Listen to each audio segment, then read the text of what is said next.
I love first-person shooters. Always have, always will. And in particular, I love single-player first-person shooters. Mix a compelling narrative in with some great set pieces and repeatable fun gameplay that makes me feel powerful in some way, and I'm all in.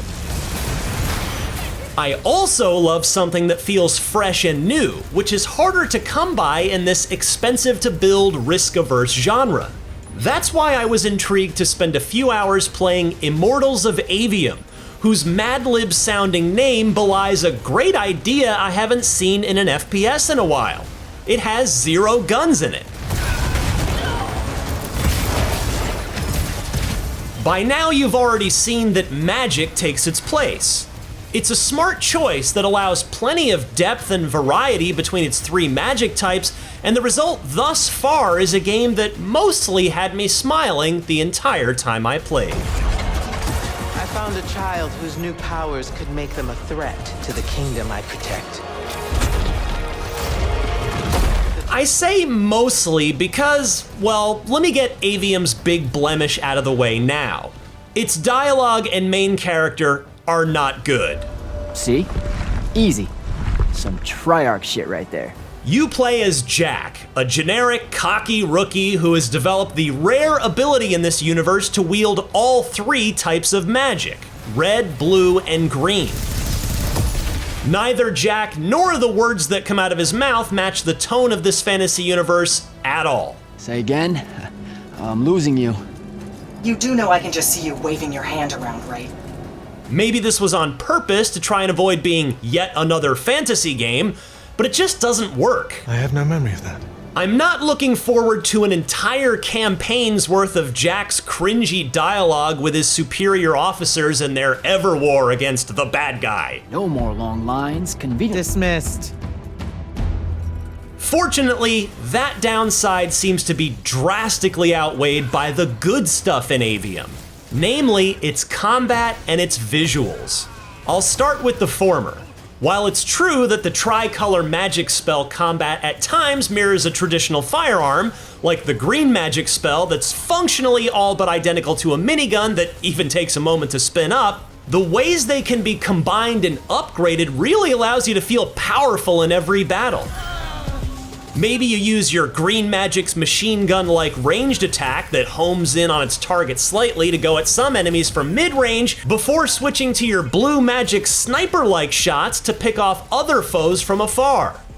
I had fun putting my bullet storm-like lash to good use to rein in enemies from afar before blasting them with my red magic shotgun-esque attack. Frequent mini-boss fights and regular big health bar boss fights called for liberal use of my handful of Fury Ultra attacks, powered by a separate mana bar. My favorite of these sends out an underground shockwave that sends a cascade of sharp rocks jutting out of the ground when it reaches its intended target. In short, there's some real opportunity to show off your skills here, and I can see strategy-minded action game players like our own Mitchell Saltzman making some really great combat montages, much better than what you're seeing here.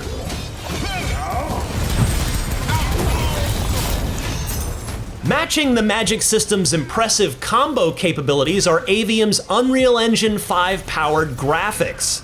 To the best of my knowledge, Aveum will be the first major Unreal Engine 5 game to release when it drops on July 20th for the Xbox Series X and S, PS5, and PC. Simply put, it's gorgeous.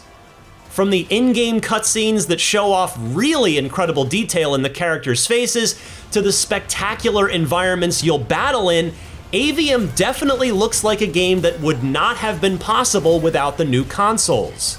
Studio head and game director Brett Robbins, whose resume includes Dead Space as well as Sledgehammer's Call of Duty games, confirmed to me that it will run at 60 frames per second on consoles, which is not just a plus, but more or less a must given the fast pace of Aveum's first-person combat.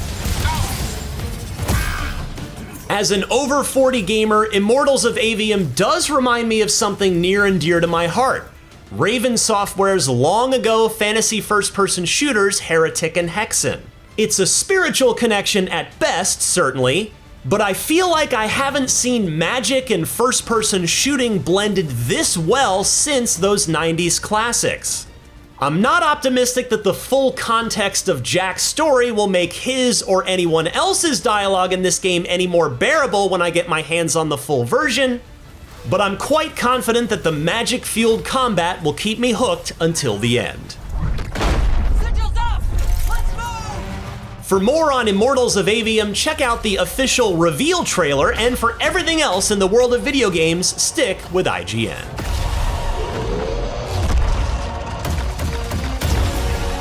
You walk towards your doom. Doom and I are old friends.